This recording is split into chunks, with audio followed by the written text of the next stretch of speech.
മദീനയിലുണ്ടായിരുന്ന മുനാഫിക്കുകളുടെ നേതാവാണ് അബ്ദുല്ലാഹി ഇബ്നു ഉബയ്യ് ഇബ്നു സലൂൽ. മുസ്ലിമീങ്ങളുടെ കൂട്ടത്തിലാണെങ്കിൽ പോലും മുസ്ലിമീങ്ങൾക്കെതിരെ ഒരുപാട് പ്രശ്നങ്ങൾ ഉണ്ടാക്കുന്ന ആളാണ് അദ്ദേഹം. ആയിഷ റളിയല്ലാഹു അൻഹയെ കുറിച്ച് ആരോപണം പറഞ്ഞപ്പോൾ അതിന് നേതൃത്വം വഹിച്ചയാളാണ്. ഔസ് ഖദറജ് ഗോത്രക്കാർക്കിടയിൽ വലിയ ഭിന്നിപ്പുണ്ടാക്കാൻ ശ്രമിച്ചയാളാണ്. യുദ്ധത്തിന് വേണ്ടി മുസ്ലിമീങ്ങൾ പുറപ്പെടുമ്പോൾ മുസ്ലിമീങ്ങളെ യുദ്ധത്തിൽ നിന്ന് പിന്തിരിപ്പിക്കുന്നയാളാണ്. ധാരാളം പ്രശ്നങ്ങൾ മുസ്ലിമീങ്ങൾക്ക് ഉണ്ടാക്കുന്ന മുനാഫിക്കുകളുടെ നേതാവാണ് അബ്ദുല്ലാഹി ഇബ്നു ഉബയ്യ് ഇബ്നു സലൂൽ. അദ്ദേഹത്തിന്റെ മകൻ അബ്ദുള്ള മുഅ്മിനാണ്, നല്ല സാലിഹാണ്, നല്ലൊരു സഹാബിയാണ്. വാപ്പ മരണപ്പെട്ട സമയത്ത് മകൻ വന്ന നബി സല്ലല്ലാഹു അലൈഹി വസല്ലമയോട് പറഞ്ഞു, നബിയെ, അങ്ങയുടെ വസ്ത്രം ഒന്ന് തരണം, എൻ്റെ വാപ്പയെ കഫൻ പൊതിയാൻ വേണ്ടിയാണ്. അപ്പൊ ആ വസ്ത്രത്തിന്റെ ബറക്കത്തുണ്ടെങ്കിലും വാപ്പ രക്ഷപ്പെടട്ടെ എന്നാണ് മകന്റെ വിചാരം.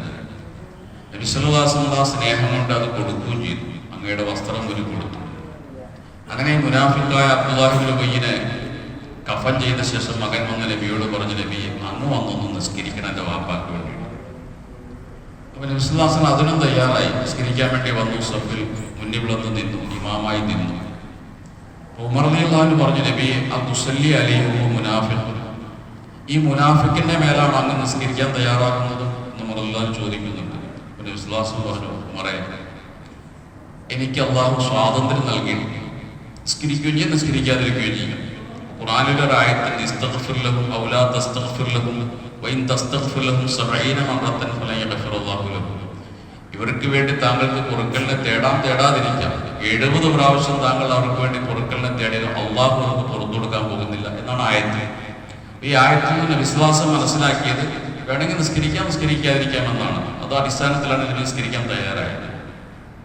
പക്ഷേ നിസ്കരിക്കാൻ വേണ്ടി നിന്ന സമയത്ത് ജിബ്രീൽ അലൈഹിസ്സലാം ഇറങ്ങിയ ഒരു ആയത്ത് കൊടുത്തു, വലാ തുസല്ലി അലാ അഹദിൻ മിൻഹും മാത അബദൻ വലാ തഖും അലാ ഖബരിഹി. നബിയെ, ഇവരൊന്നും മരിച്ചാൽ ഇവർക്ക് താങ്കൾ നിസ്കരിക്കരുത്, ഇവരുടെ കബറുകൾ പോയി നിൽക്കുകയും ചെയ്യരുത് എന്ന ആയത്ത് ആ സമയത്ത് ജിബ്രീൽ ഇറക്കി കൊടുത്തു.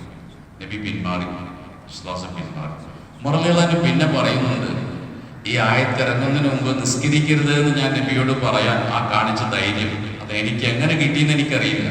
നബിയോടാണല്ലോ ഇത് പറയുന്നത് ചെയ്യരുത്, എങ്ങനെ കിട്ടിയെന്ന് എനിക്കറിയില്ല. ഞാൻ പറഞ്ഞു, എൻ്റെ അഭിപ്രായത്തിന് അനുകൂലമായി അള്ളാഹു നിയമം അവതരിപ്പിക്കുകയും ചെയ്തിട്ടുണ്ട്. അതുകൊണ്ട് തന്നെ അന്ന് മുതൽ മുസ്ലിം ലോകത്തുള്ള ഏകകണ്ഠമായ തീരുമാനമാണ് കാഫിർ, മുശ്രിക്ക്, കാഫിർ, മുനാഫിഖ്, മുർത്തദ്, ഈ 3 ആളുകളുടെ മയ്യിത്ത് നിസ്കരിക്കാൻ പാടില്ല. 4 മദ്ഹബിന്റെ ഇമാമികൾക്കിടയിൽ അഭിപ്രായത്തില്ല. ലോകത്ത് ആർക്കും തർക്കമില്ല.